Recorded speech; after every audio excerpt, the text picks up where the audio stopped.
에베소서 6장 10절 말씀부터 봅니다.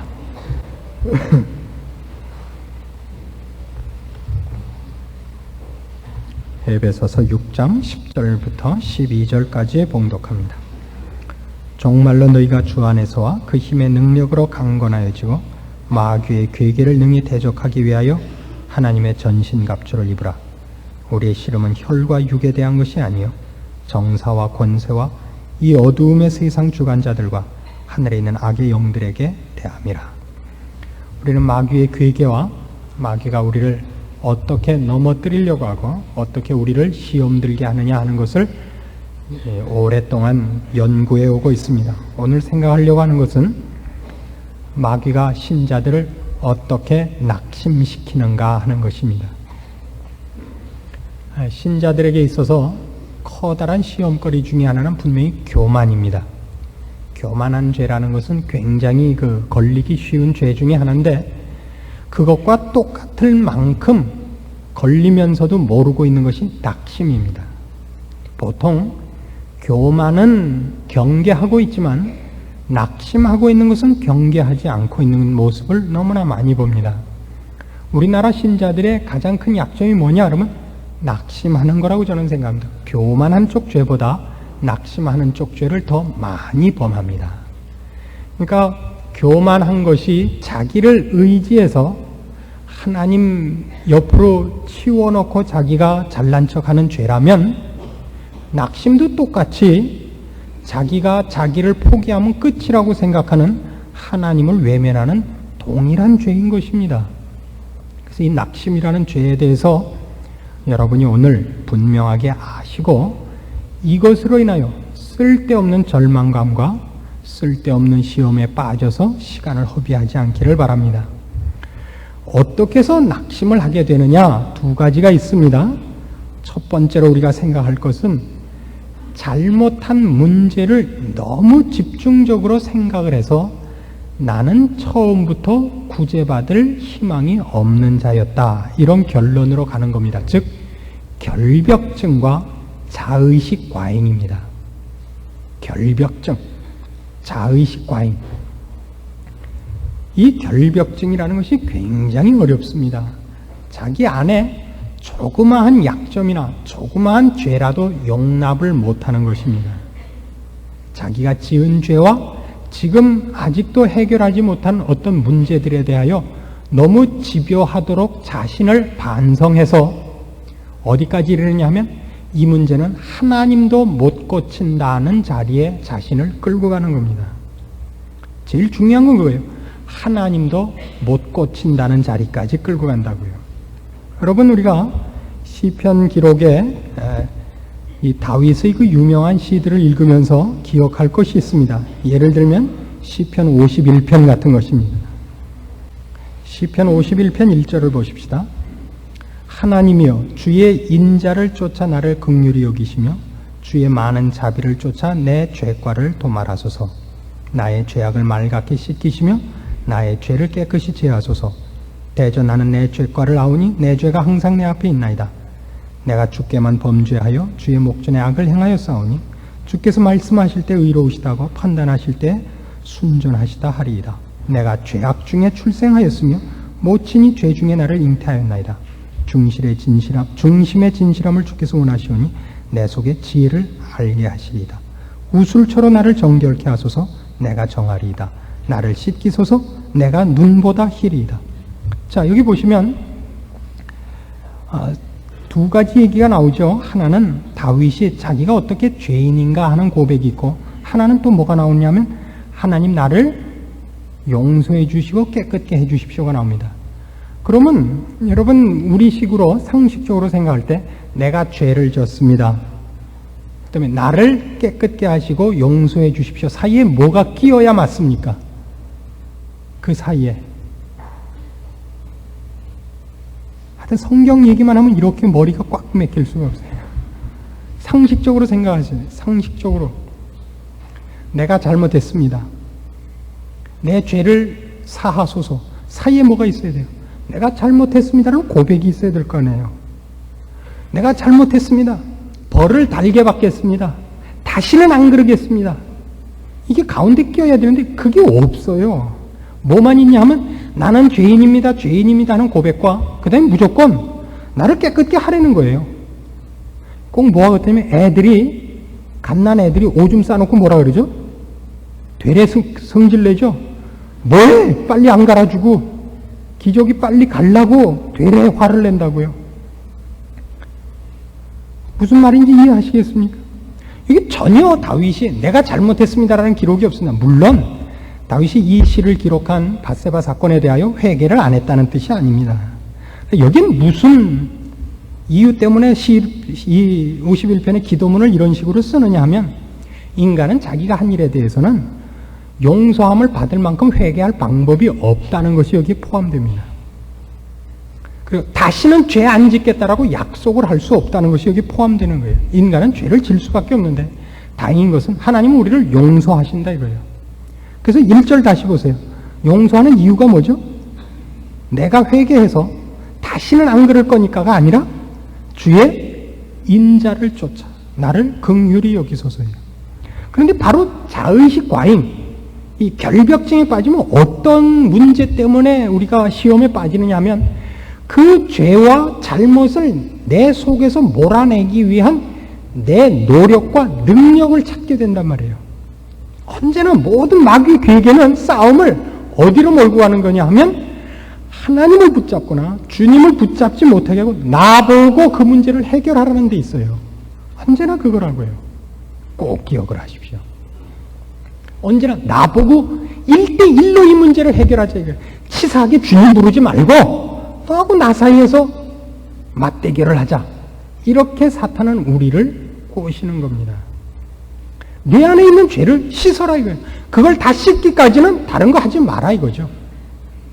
이게 사탄이 우리를 시험에 빠지게 하는 가장 잘 써먹는 수단 중에 하나입니다. 이것 때문에 얼마나 많은 신자들이 사실 스스로를 성찰하고 반성하고 죄를 씻어내는 헛수고를 하는지 모릅니다. 여기서 헛수고라는 의미를 꼭 이해를 해 주십시오. 회개하는 것이 잘못이라는 뜻도 아니고 회개를 안 해도 좋다는 뜻이 아닙니다. 그럼 우리가 죄를 질 수밖에 없는 자고 죄인인 것을 인정하고 겸손히 주께 도우심을 부탁하는 것으로 가기 위하여 회개가 있는 거예요. 회개란 이건 내가 해결할 문제가 아닙니다. 주님 도와주십시오라고 주님께 가서 메어 달리는 것으로 우리를 몰고 가도록 되어 있지, 나 혼자서 그 죄를 회개하고 고친 다음에 주님 앞에 와서 저는 합격이죠 라고 보고하도록 되어 있는 것이 신앙생활이 아니다 이겁니다. 꼭 기억을 해 주시기 바랍니다. 이 시편 51편은 뒤에 이렇게 갑니다. 14절 보시면 하나님이여 나의 구원의 하나님이여 피 흘린 죄에서 나를 건지소서. 내 혀가 주의 의를 높이 노래하리다. 주여 내 입술을 열어주소서. 내 입이 주를 찬송하여 전파하리다. 주는 제사를 즐겨 아니하시나니 그렇지 않으면 내가 드렸을 것이라. 주는 번제를 기뻐 아니하시나이다. 하나님의 구하시는 제사는 상한 심령이라. 하나님이여 상하고 통회하는 마음을 주께서 멸시치 아니하시리이다. 하나님이 왜 상한 심령과 통회하는 마음을 요구하시죠? 이 문제는, 이 죄에 대한 문제는 우리가 스스로 이 문제를 해결할 수 있는 자가 없기 때문입니다. 하나님께서 예수 그리스도를 이 땅에 보내신 가장 큰 이유가 뭐예요? 우리를 죄악에서 구원하시기 위해서입니다. 그런데 우리가 어디에서 이 좌절에 빠지느냐 하면 예수님과 예수님의 십자가 없이 신자가 되고 싶다는 시험에 빠진단 말이에요. 십자가 필요 없이, 여기가 제일 큰 문제인 겁니다.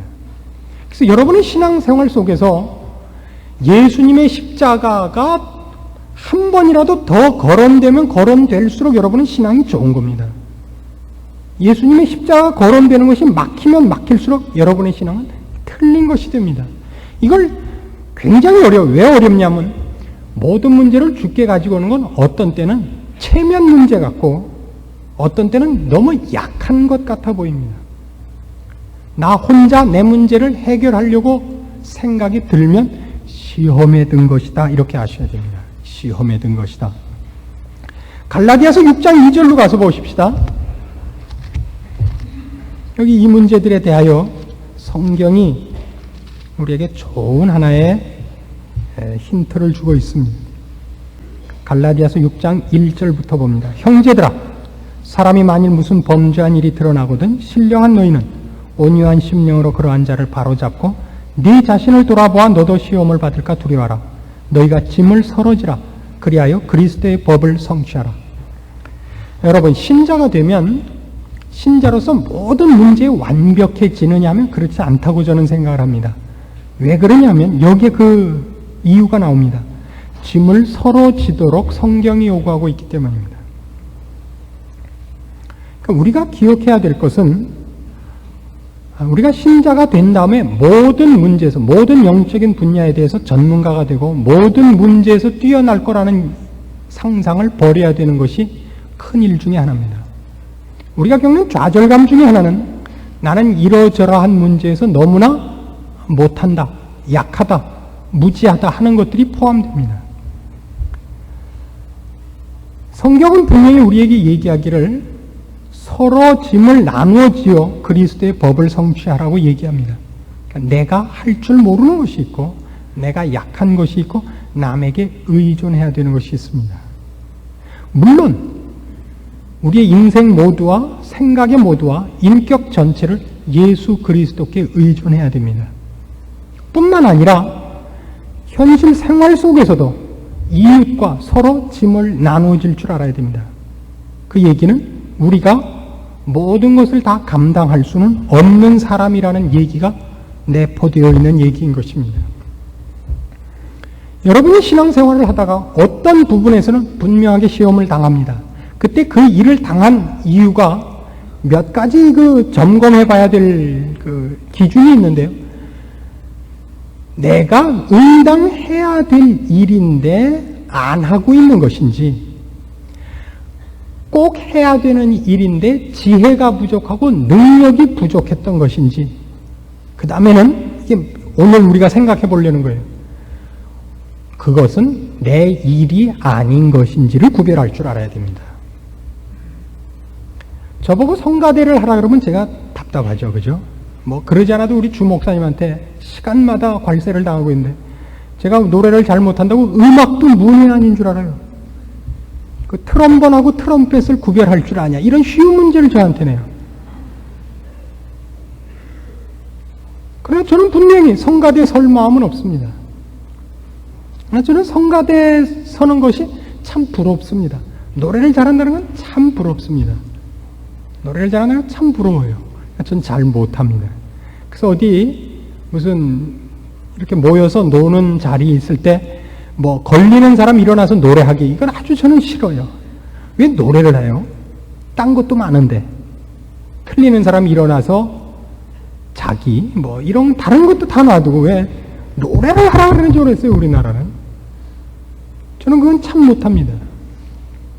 말하자면 우리가 겪고 있는, 내가 지금 좌절하고 있고 절망하고 있는 것 중에는 그것이 내가 질 짐이 아닌, 그건 분명히 남에게 도움을 요청했어야 되는 일들이 있습니다. 그걸 한번 여러분이 잘 점검해 보셨으면 좋겠습니다.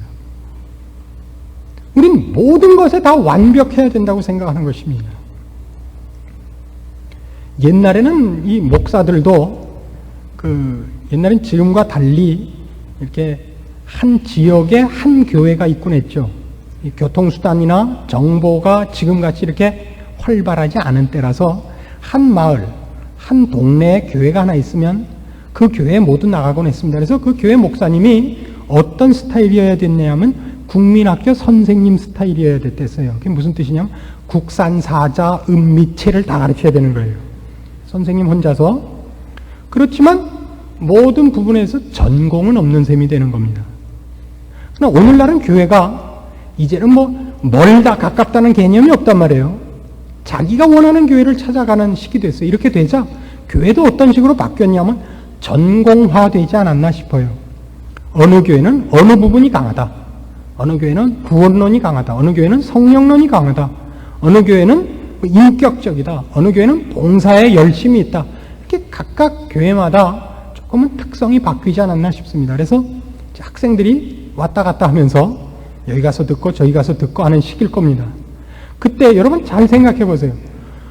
한 선생님이 여러 개를 가르치는 것과 전공을 나누는 것은 어떤 쪽이 유익하다고 생각합니까? 분명히 전공을 나누는 쪽이 유익합니다. 그렇죠?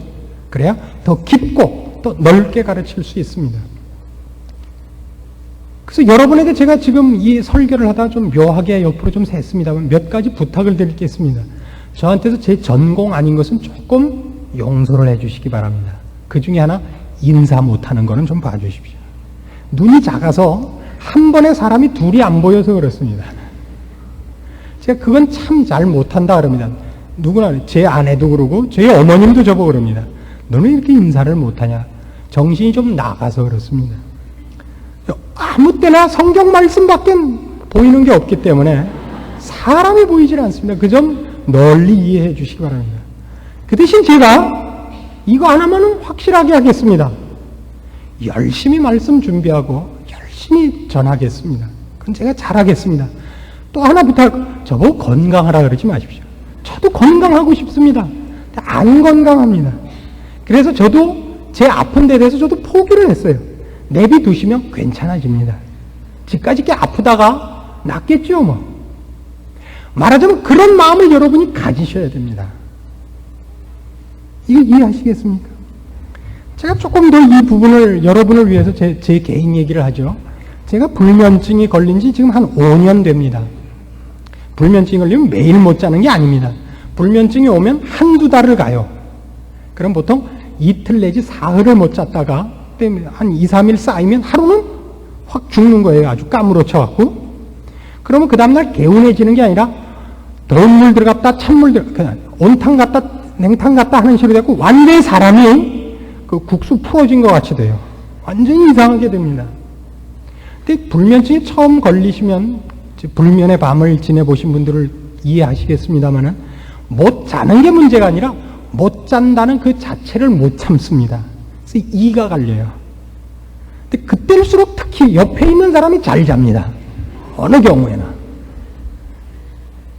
그래서 괜히 때려서 깨우고 우리나라는 테레비가 12시까지밖에 안 하나 이런 시비도 걸고 볼 줄 모르는 AFKN도 보고 그럽니다. 오랜 시간이 지나자 어떻게 넘어오느냐 하면 하나님이 불면을 없애주시는 것이 아니라 그래 너 잠 안 올래 말아라 이렇게 넘어가게 되더라고요. 무슨 말인지 아시겠죠? 그 마음을 가져주십시오. 제가 여러분에게 꼭 오늘 가르쳐 드리고 싶은 건 그겁니다. 여러분이 모든 문제에서 100점이고 모든 문제에서 완벽할 수는 없습니다. 그건 교만입니다. 여러분이 약한 부분이 없고 남에게 지는 부분이 없고 남에게 도움을 청할 일이 없는 사람이 되려고 하는 것이야말로 최고의 교만일 것입니다.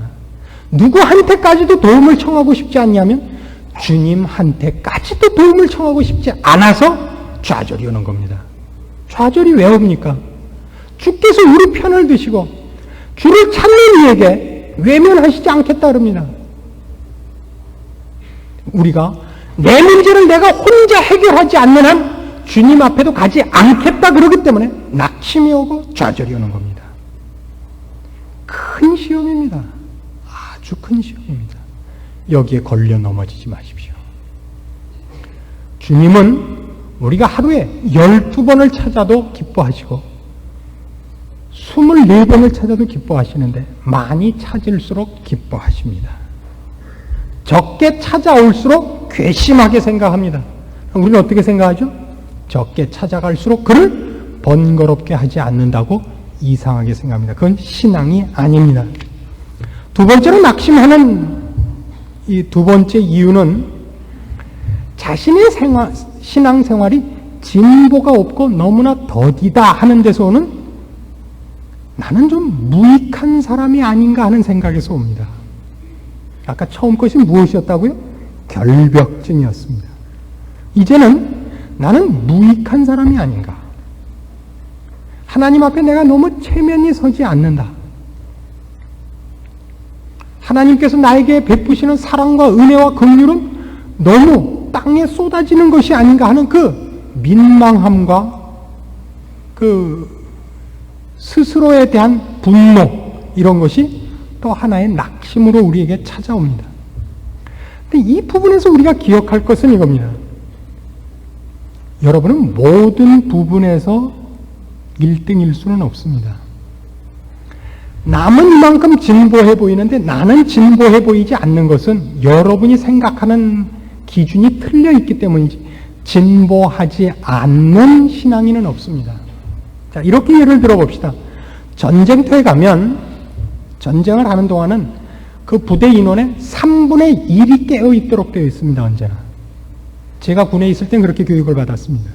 그래서 만일 소대병력 45명이 말하자면 어떤 적군 지금 전쟁을 하고 있는 일선지대에 있으면 불침번 하나, 뭐 동초 하나 이런 식으로 서 있는 것이 아니고 15명은 깨어 있는 거예요. 3분의 2가 자고 3분의 1이 깨어 있는 겁니다.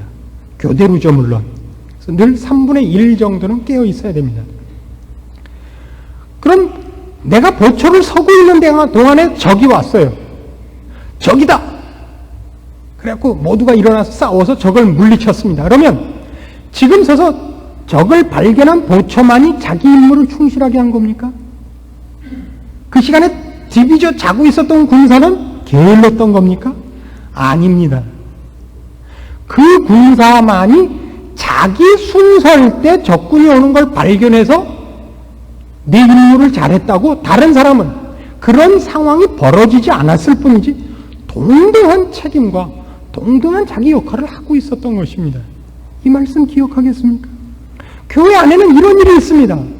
누가 박수를 받는 일이 생깁니다. 어느 날 누구에게 특별한 일이 생겨서 교우들 앞에 혹은 세상 앞에 박수를 받는 일이 있습니다. 그러나 사실은 우리 모두가 동일한 마음을 갖고 있는 것이고 동일한 일을 할 사람인데 나에게 그 기회가 안 왔을 뿐입니다. 마치 내가 보초를 설 때 간첩이 오지 않은 것과 같습니다. 내가 간첩을 못 잡은 것 때문에 나는 불성실한 군인이었다 이렇게 생각하는 건 잘못입니다. 자, 그 문제를 이제 조금 형태를 달리해서 이렇게 생각해 보십시다. 많은 교인들이 오해하는 것 중에 하나예요. 신앙생활을 하려면 목사같이 해야 된다 이렇게 생각하는 사람이 있습니다. 모든 시간을 다 투자해서 하나님의 일을 하는 것이 최고가 아니겠느냐. 목사를 하든가 정함되면 장로쯤은 해야지 우리같이 평신도 노릇하는 건 이건 안 되지 않느냐 이런 생각을 하시는 분들이 뜻밖의 많은 것을 봅니다. 그렇지 않습니다. 군대에 가 계시면 군에서 전쟁을 하기 위하여 한 사람의 청년이 일선에 나가서 전쟁을 하기 위해서 후방에 7명의 지원인이 있어야 된답니다.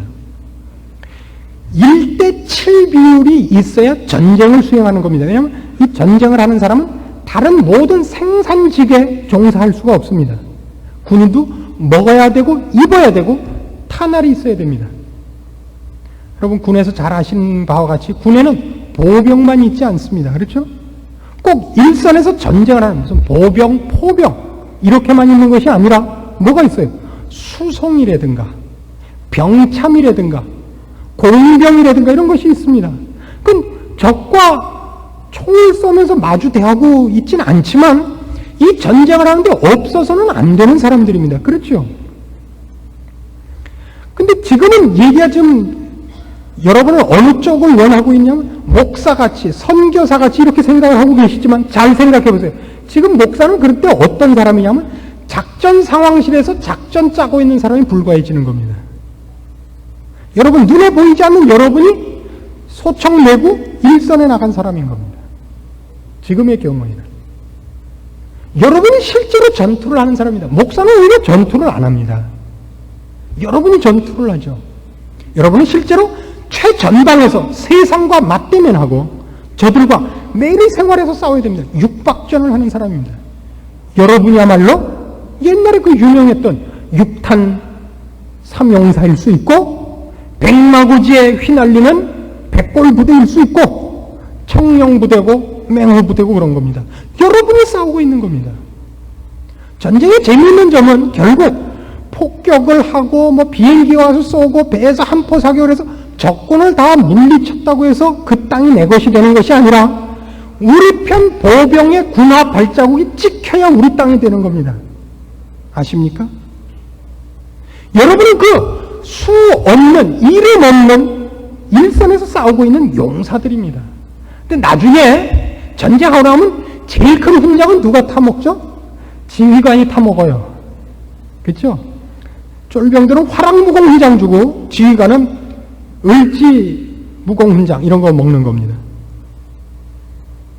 왜 그러냐 하면 우스갯말로 그 심사를 장교들이 하기 때문이래요. 장교들이 하니까 장교한테 좋은 거 준대요. 쫄병들이 하면 쫄병들한테 좋은 거 줄 거예요. 실제로 가만 생각해 보십시오. 교회 안에서나 혹은 밖에서 사회에서 일어나는 일 중에 교회가 참여하고 신앙인이 참여해갖고 드러나는 일들은 그렇게 크게 드러납니다. 무슨 이번에 어느 부대가 무슨 전공을 세웠다. 이런 덩어리로 일어나지만 실제로 싸움은 그 안에 있는 이름이 알려지지 않는 무명 용사들에 의한 것입니다. 여러분 하나하나가 지키는 곳에 적군이 오지 않았어도 여러분이 지키고 있기 때문에 안 온 것입니다. 누군가가 발견한 간첩은 그가 영감하고 그가 더 눈이 밝아서가 아니라 거기에 사건이 벌어졌기 때문입니다. 여러분이 서 있었던 것도 중요한 장소고 여러분의 지킴도 간첩이 나타나지 않았을 뿐이지 중요하게 여러분이 임무를 수행한 것입니다. 또 우리는 자꾸만 그걸 비교해서 나는 아닌가 보다, 나는 무익한가 보다 그렇게 생각을 합니다.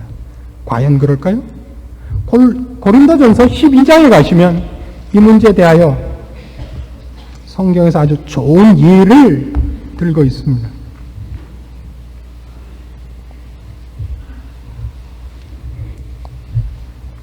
고린도전서 12장 22절 봅시다. 이뿐 아니라 몸에 더 약하게 보이는 지체가 도리어 요긴하고 우리가 몸에 덜 귀히 여기는 그것들을 더욱 귀한 것들로 입혀주며 우리 아름답지 못한 지체는 더욱 아름다운 것을 얻고 우리 아름다운 지체는 요구할 것이 없으니 오직 하나님이 몸을 고르게 하여 부족한 지체에게 존귀를 더하사 몸 가운데서 분쟁이 없고 오직 여러 지체가 서로 같이 하여 돌아보게 하셨느니라. 남들이 진전이 있는 것 같고 대접을 받는 것 같은 것으로 인하여 저 사람은 나보다 뛰어나서 대접을 받고 나는 저 사람만 못해서 대접을 못 받는다고 생각, 그런 식으로는 자신의 신앙을 평가하지 말아달라 이겁니다. 두드러지지 않고 묻혀있는 것으로 인하여 나는 진보가 없는 사람이라고 생각하지 말아달라 이겁니다. 교회 안에 있는 사람은 어느 하나도 필요 없는 사람이 없습니다. 성경이 그걸 이렇게 좋은 예를 들죠.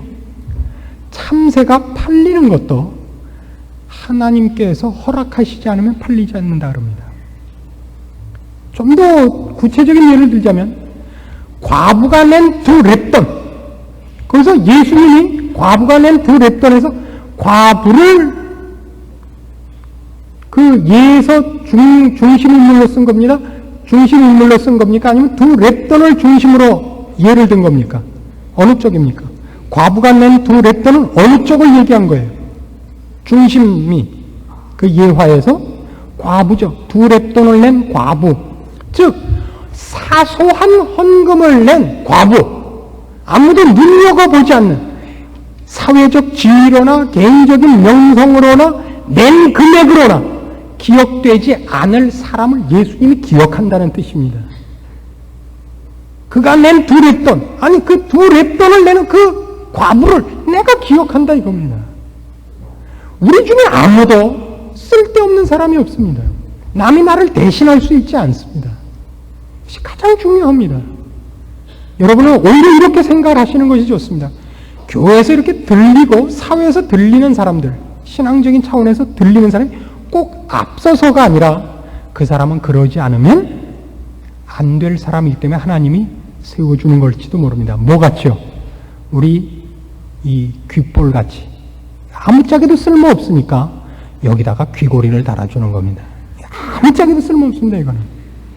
이건 겨울에 귀 시리는 데만 쓰이지 어디도 쓸데없어요. 이거는 소리를 모아드리는데도 이 귓볼을 쓸 데가 없습니다. 이 귀바퀴는 쓸모있어도 이 밑에 이거는 기냐 짧으냐 갖고 괜히 선 볼 때 말만 되지 아무 쓸데없어요. 이거는 집에 가서 가위로 이거 잘라버리셔도 돼요. 근데 여기다 별걸 다 달아요. 별걸 다 달아. 쓸데없으니까 미안할까봐 얘가 좌절할까봐. 그죠? 그래서 우리가 여기다 뭐 달아주는 거예요. 좌절할까봐. 그렇죠? 여러분 주변에서 누구는 그렇게 승승장구하고 누구는 이렇게 대접을 받고 누구는 앞서 나가는 것 같이 보입니까? 아닙니다. 그게 꼭 앞선 것이 아닙니다. 하나님은 모두에게 공평하시며 모두를 사랑하시며 그를 앞세웠으니까 여러분도 튼튼하게 하고 계십니다. 그를 빠르게 했으면 여러분은 무겁게 하고 계시고 그 사람을 뛰어오르게 했으면 여러분은 깊이 있게 하시는 걸 겁니다. 그 사람이 2m짜리가 있으면 여러분은 아마 50kg을 갖고 있는 거겠죠. 비교할 수 없는 다른 걸 각자에게 맡기셨습니다. 그걸 저 사람은 200cm를 주고 나는 왜 5kg를 줬습니까? 아니 뭐 어떻게 비교하면 저 사람 어쨌든 200이고 나는 5잖아요. 이렇게는 비교하지 말아달라 이겁니다. 단위가 다르고 하나님은 그때 각 신자에게 허락하시고 만드시는 일들은 서로 비교가 불가능한 무엇들입니다. 우리가 아는 건 이겁니다. 하나님은 나 하나가 죄인이었더라도 예수 그리스도를 나를 위하여 보내셨을 분이라는 것을 압니다. 그렇죠? 나 하나만 죄인이고 모든 사람이 천국에 있고 나 하나만 타락했어도 하나님은 예수 그리스도를 십자가에 못 박으러 보내셨을 겁니다. 그걸 믿으십니까? 우리에겐 좌절이 있을 수 없습니다. 왜요? 하나님이 나를 사랑하시고 기억하고 계시고 지명하여 부르셨으며 복중에 우리를 지으신 분이기 때문입니다. 그가 나를 잊지 않습니다. 젖 먹이는 어미가 어찌 그 아이를 잊겠느냐. 그는 혹시 잊을지라도 나는 잊지 아니하리라. 우리의 낙심이 무엇 때문에 있습니까? 내 문제를 나 홀로 해결하려니까 없죠. 나 혼자서 그 문제를 실험하니까 답이 없고 희망이 없죠. 아닙니다, 여러분. 누가 더 많이 주께 의지하느냐? 누가 더 많이 주를 찾느냐? 누가 더 많이 주께 가서 우느냐? 이것이 우리의 자랑이요, 무기요, 당연한 우리의 책임입니다. 여기서 벗어나서 혼자 자기의 죄를, 자기의 짐을, 자기의 일을 걸머지고 끙끙거리는 것은 미련한 짓이며 교만한 짓이며 하나님을 무시하는 짓입니다. 오늘 밤 여러분이 어떤 짐과 어떤 좌절과 슬픔과 어려운 일을 갖고 오셨어도 여러분이 그것을 혼자 지고 있지 않기로 결심하시고 주 앞에 다 내어놓으시고 주께서 여러분과 함께 그 일을 해결하시기를 기뻐하신다는 사실 앞에 감사하는 마음으로 돌아가시기를 바랍니다. 기도하십시다. 하나님 아버지의 은혜를 감사합니다. 우리가 혼자가 아닌 것과 우리가 우리를 책임질 수 없는 것을 인정합니다. 우리 하나님이 우리를 사랑하시며 지키시며 세상 끝날까지 우리를 지키시는 것을 믿습니다. 이제 우리를 흔드는 마귀의 괴계 앞에 네가 나를 흔들면 주를 흔드는 것이다 라고 답변할 수 있는 믿음을 주시고 네가 나를 넘어뜨리려 하는 것은 나를 사랑하는 주님의 사랑을 끊으려는 짓이다. 공격할 수 있게 우리의 믿음을 키워주시옵소서. 내가 무너질 수 없는 것은 주께서 내 편이기 때문이며 내가 주 앞에서 끊어질 수 없는 이유는 주께서 나를 사랑하시되 피 흘리기까지 사랑하셨기 때문인 것을 우리 이제 믿고 감사하게 하시옵소서. 혹 마귀가 우리 귀에 대고 속삭일 때 나한테 하지 말고 주님께 가서 해보라 라고 답변할 줄 아는 믿음의 군사들이 되게 하소서. 예수님의 이름으로 기도합니다. 아멘.